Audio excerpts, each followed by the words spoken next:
Vamos a un tema que sin lugar a dudas acaparó la atención en la esfera política, incluso también en la económica.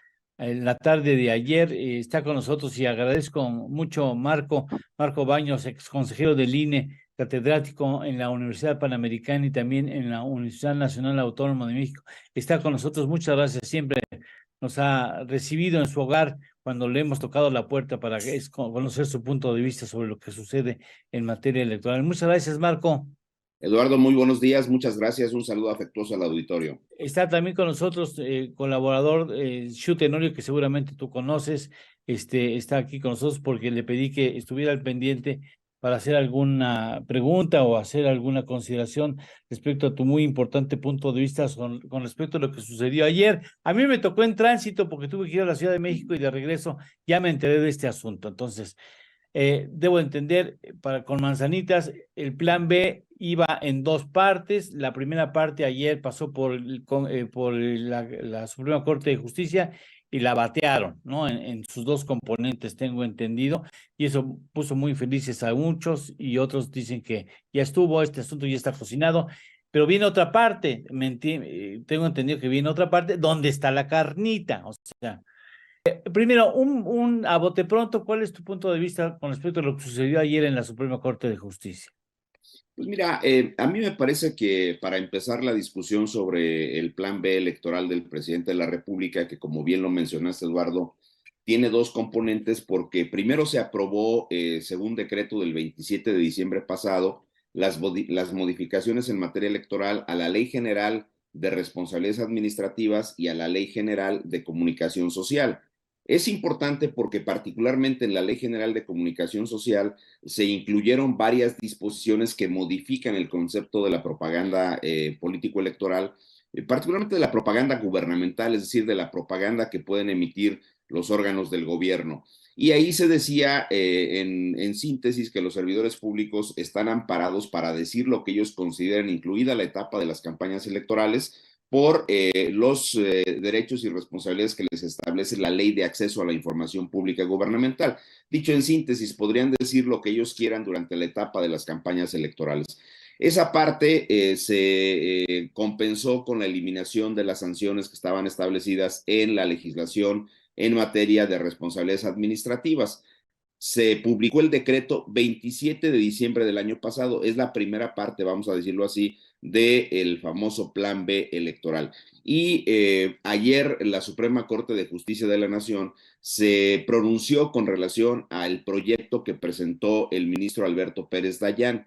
Concretamente, lo que 9 de las ministras y los ministros hicieron fue coincidir en que con, digamos, matices y con una serie de comentarios que ellos formularon, hubo violaciones al proceso legislativo, particularmente porque no se le dio oportunidad a las diputadas y los diputados de la oposición para que pudieran conocer con tiempo, con antelación, los contenidos de esta legislación en materia de comunicación social y de la legislación en materia de responsabilidades administrativas. Y de hecho, en el proyecto del ministro Alberto Pérez Dayán, que se conoció desde el pasado 2 de mayo, se hace una recapitulación desde el momento en que el presidente de la República presentó la iniciativa de modificaciones a estas legislaciones y el tránsito que en menos de 24 horas siguió en el transcurso de la Cámara de Diputados. Y también se hace lo mismo con relación a los momentos en los que fue conocido en la Cámara de Senadores. En ambos casos, los legisladores, vuelvo a insistir, con algunos matices, consideran que hay violaciones al proceso legislativo porque no se permitió que se cumpliera una regla básica de la democracia, que consiste en que con independencia de que un partido político tenga la mayoría en el Parlamento, pues es un hecho que debe permitir que exista una deliberación con las fracciones parlamentarias de la minoría. Digamos que esto es en esencia lo que dijo la Corte el día de ayer. Y evidentemente pues hubo dos votos en contra de las ministras Yasmín Esquivel y de la ministra Loreta Ortiz, quienes consideraron que estas violaciones no se habían actualizado. Pero a mí me llamó mucho la atención que en varias de las intervenciones de los ministros y las ministras, pues se hace un énfasis a que al final de cuentas se conoció por parte de la Comisión de Reforma Electoral de su presidenta un proyecto que asume como suyas las iniciativas que presentó el presidente, lo cual en rigor no está mal, porque si es el partido del presidente, pues pueden asumir las propuestas que manda el Ejecutivo. El punto central es que se conoce la iniciativa del presidente más la iniciativa de la presidenta de la Comisión de Reforma Electoral con algunos ajustes, pero se dan a conocer más o menos a las 10 de la noche y en el transcurso de las siguientes 3 horas hay una segunda propuesta. Las propuestas se discuten y se aprueban finalmente entre las 10 de la noche y las 2 de la mañana del día siguiente, es decir, en un lapso relativamente corto de entre 3 y 4 horas. Y eso es justamente lo que dijo la Corte ayer, que esto no es posible porque no le das oportunidad Claro, al resto de las fracciones parlamentarias que claro. conozcan los documentos y se puedan pronunciar sobre ellos. Y por eso justamente se declaró inválido toda esta primera parte del plan B. Y como bien lo dijiste, Eduardo, viene la segunda parte, que es la que Ah, tiene la parte más sustantiva de eso. la reforma electoral. Que fue mejor preparada, o sea, que fue mejor presentada, mejor cocinada, digámoslo así. Sí, también, eso también es cierto, hubo un poco más de tiempo para la discusión tanto en la Cámara de Diputados como en la Cámara de Senadores. Creo que más en la Cámara de Senadores que en la de Diputados, pero vamos a Sí, ver qué es lo que dice al final la Corte, porque aquí en relación a este segundo plan B, segunda parte del plan B que incluye la Ley General de Instituciones y Procedimientos Electorales y por tanto el recorte al Instituto Nacional Electoral, el ajuste de varios de los procedimientos que tiene esa legislación, también diversas, hay que decirlo con claridad, diversas disposiciones que favorecen a todos los partidos, no solo a Morena, sino también al resto de los partidos. Hay modificaciones a la Ley General de Partidos Políticos y hay también una legislación nueva en materia de medios de impugnación que modificaría los procedimientos que se siguen ante el Tribunal Electoral del Poder Judicial de la Federación. Esa segunda parte del plan B es la más importante, es la sustantiva, sí. pero digamos que hay una enorme coincidencia entre quienes han estado opinando el día de ayer en que el sentido que finalmente le dio la Suprema Corte de Justicia de la Nación a esta primera parte del plan B va a hacer lo que determine lo que va a ocurrir con la segunda parte. ¿Quién sabe? Vamos a ver. También hay que decir con mucha claridad que esta segunda parte tampoco está vigente, no está en aplicación porque el Mm. ministro Javier Lainez Potisek, ante la controversia constitucional que interpuso el Instituto Nacional Electoral, emitió un decreto de suspensión. No hay ningún acto de ahorita del plan B, Sí, o de alguna norma del plan B que esté en aplicación, porque el ministro Lainez, en esta segunda parte, que a él le corresponde el desahogo de la controversia constitucional que interpuso el INE, decidió autorizar la suspensión provisional hasta en tanto se resuelve el fondo del asunto. Y solo diría un detalle que es muy, muy relevante, Eduardo. Yo creo que si la segunda parte del plan B no se resuelve, al menos el recurso de reclamación interpuesto por la Consejería Jurídica respecto de esta suspensión del ministro Javier Lainez, si no se resuelve antes del 2, 3 de junio, ya se va a sí. ver muy complicado que pueda estar vigente para las elecciones del 23-24, porque tenemos otra disposición de ley que establece que, en este caso la Constitución en su artículo 105, que dentro de los 90 días previos al desahogo de un proceso electoral, previos al inicio del proceso electoral, no se pueden modificar las normas electorales. Entonces, estamos en ese escenario. Yo creo que la sentencia de la Corte pues va a dar todavía para muchas deliberaciones con relación a lo que ocurrió el día de ayer. En mi opinión, es una discusión que la Corte sustanció por vía jurídica, aunque está enormemente politizada. Vimos Sí.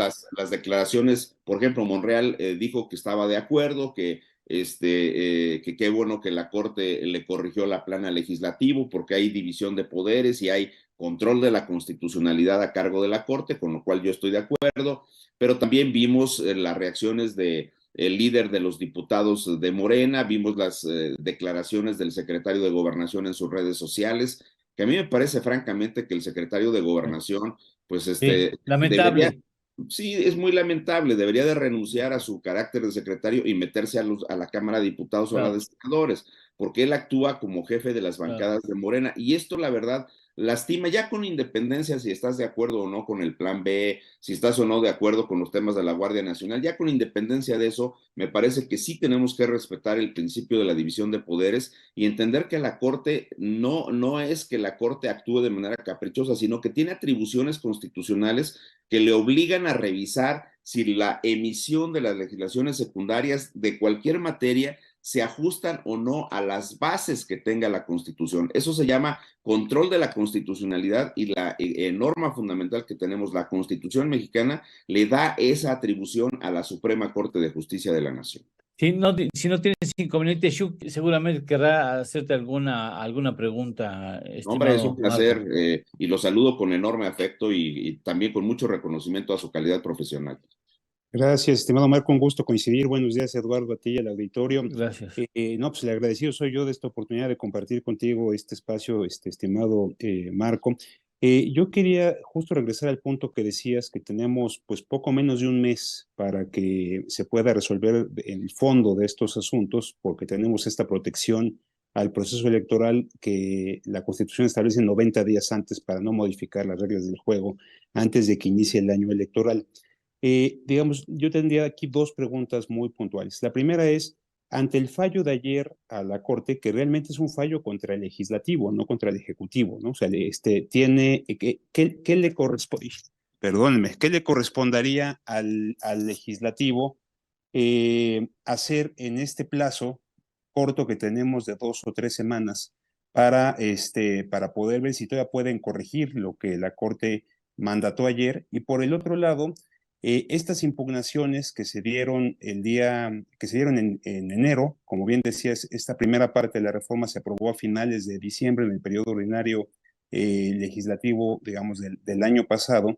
Eh, Sin embargo, la segunda parte se aprobó este año y se impugnó, digamos, hasta cierto punto recientemente. ¿Le da tiempo a la Corte para entrar al fondo del asunto o ya tenemos que esperar esta situación que mencionabas de que nos vamos con la suspensión que otorgó el ministro Lainez Potisek y con eso seguimos pues prácticamente el proceso electoral del próximo año?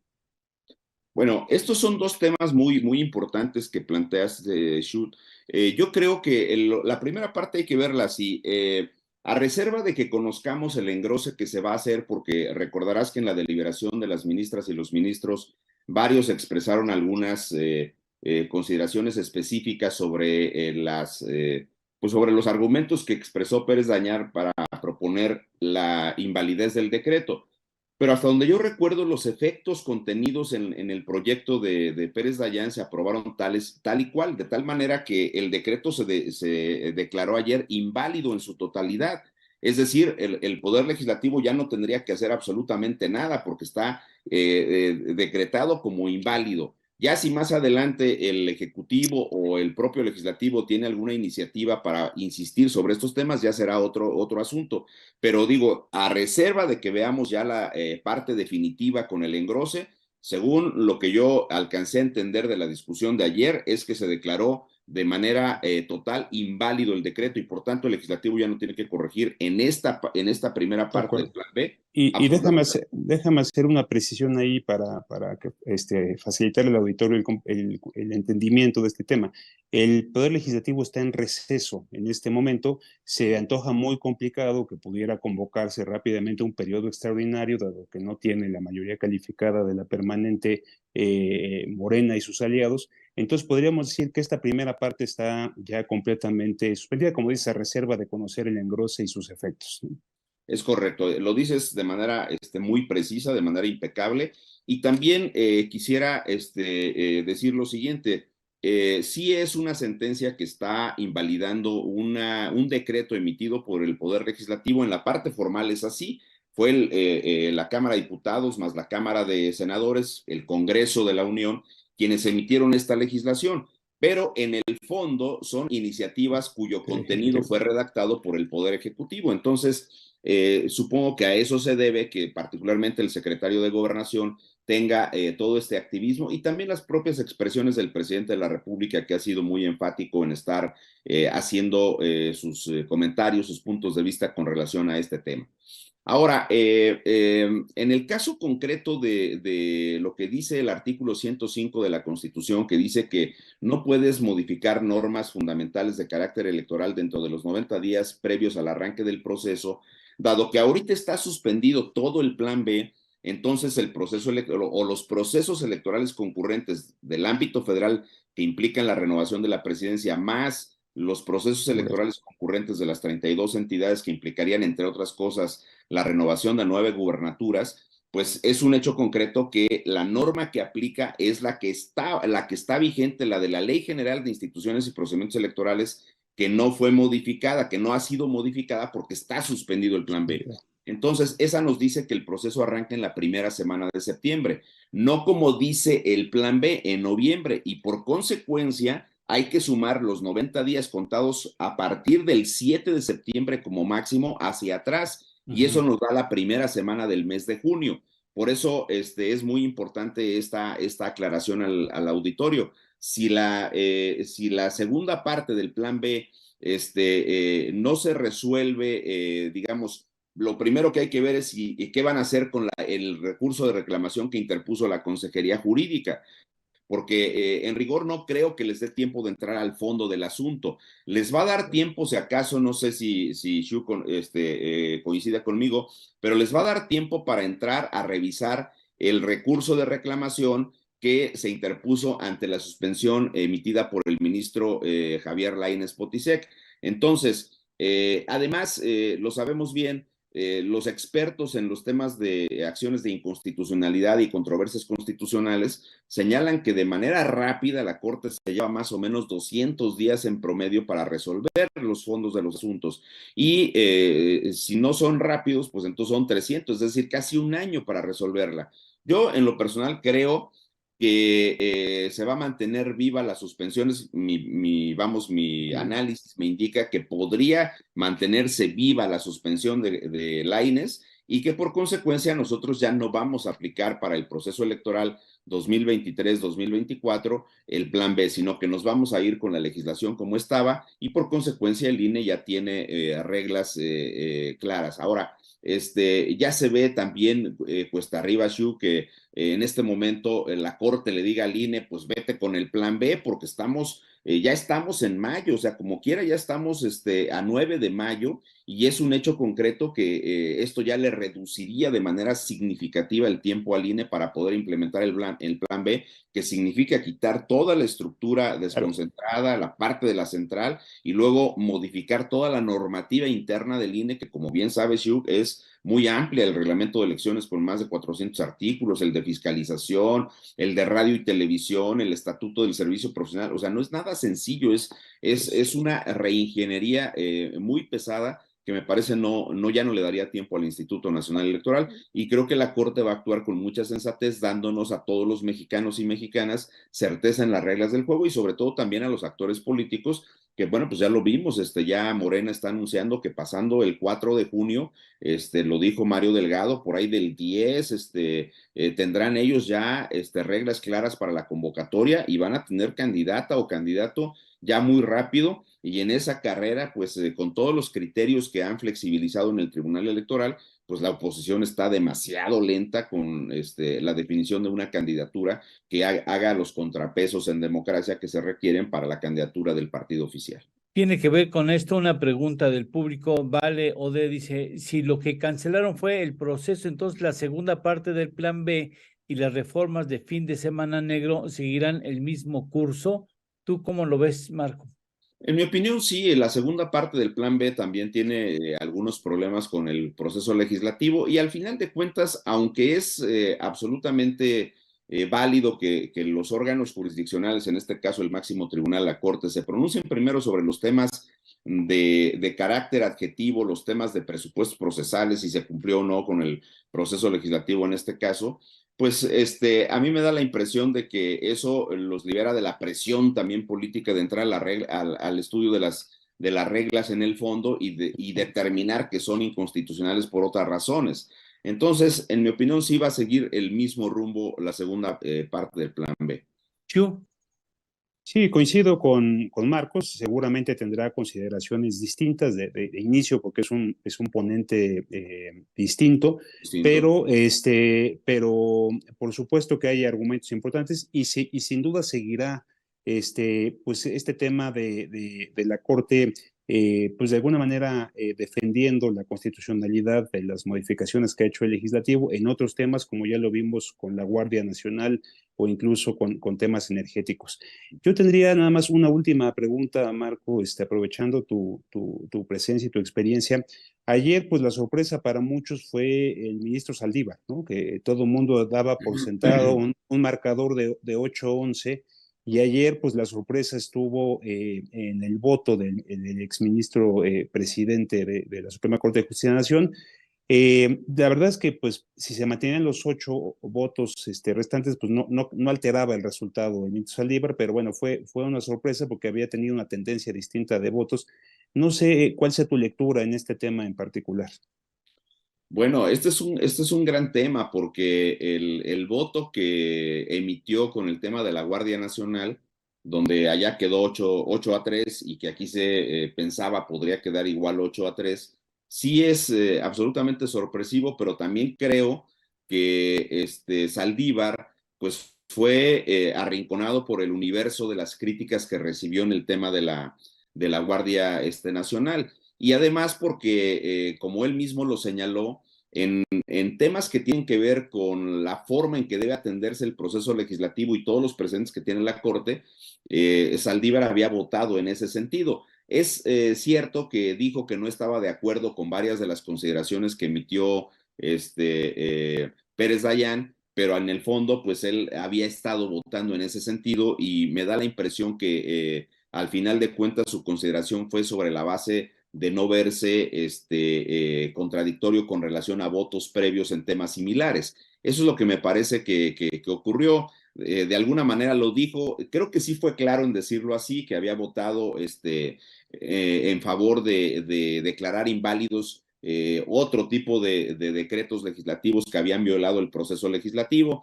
No estuvo de acuerdo con que si el hecho de que Pérez Dayán hablara de la iniciativa preferente metida en este tema, que no fue necesariamente la vía que se usó para lo de la ley de comunicación y de responsabilidades. Y también, pues sí señaló de alguna manera y como que quiso garigolear un poco el asunto de que medio le habían dado chance a los diputados de la oposición para poder conocer las iniciativas, pero me da la impresión, Shu, que más bien él lo que ponderó fue lo que ha votado con antelación y no quiso verse incongruente, pero también le pesó durísimo la andanada de críticas que él tuvo con relación al tema de la Guardia Nacional, y eso fue lo que motivó que al final le diera una mayoría mucho más sólida al tema de la invalidez que se le dio ya a esta primera parte del plan B. Y yo creo que aquí no es un tema de estarse vanagloriando, ni nos vamos a poner en la misma lógica de los partidos políticos donde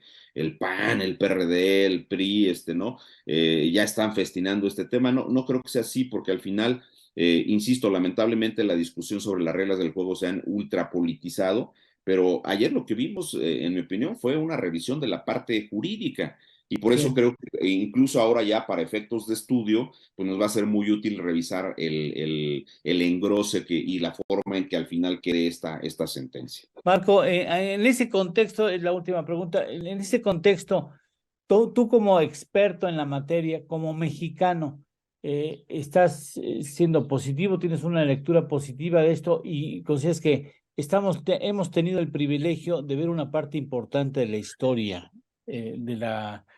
del respeto a la Constitución?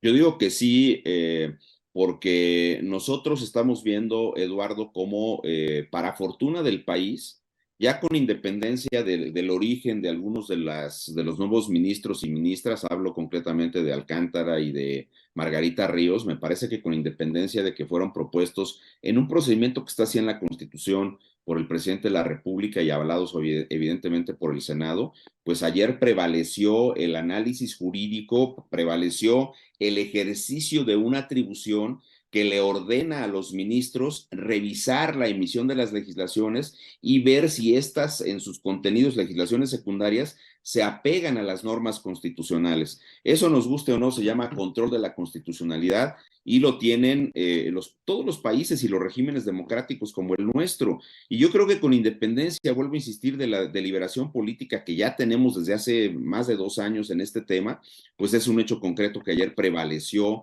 el principio de la división de poderes y el cumplimiento de una de las atribuciones centrales que tiene la Suprema Corte de Justicia. Así que la verdad de las cosas, más allá de la cuestión política o de la cuestión ideológica, lo importante es que podamos estar tranquilos respecto a que tenemos una Corte que nos está diciendo que sí se puede establecer ese control de constitucionalidad y se puede restablecer ese esquema de equilibrios que tiene que haber entre los poderes públicos.